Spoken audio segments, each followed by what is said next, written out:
来乡亲继续来看是这个商务航空的董事长张国伟，日前才来批评台湾无重视观光。最近去泰国来参访的在信传媒的董事长谢金河，嘛讲台湾的观光率输泰国输真多，是引发着网友的讨论。讲这个泰国的夜市比台湾的便宜搁好势，嘛加较清气。咱实际去请教去过泰国夜市的民众。因讲，这个泰国的夜市较多元、较丰富，已经变做一种的文创产业。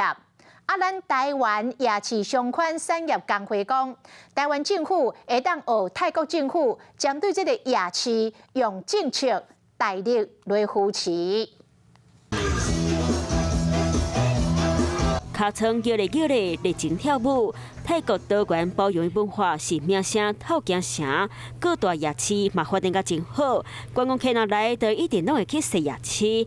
网络顶嘛真侪人伫咧讨论台湾和泰国啥个夜市较厉害。他们的那种香料口味都比较重吧。台湾夜市会归属在比较传产嘛，但是感觉泰国夜市变成文创产业。可能去逛松山饶河夜市，可能去逛其他夜市的。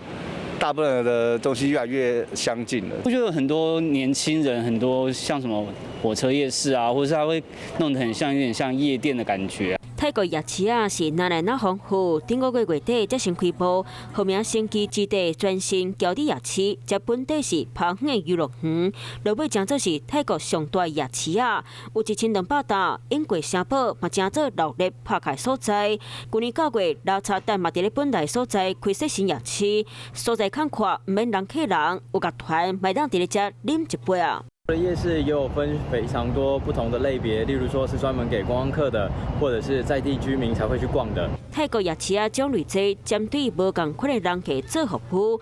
台湾夜市相关产业工会嘛讲，泰国夜市有政府政策的加持。它是请政府的力量，然后要找到适合的这些地点跟土地，然后有效的来教育、训练、管理这些从业人员。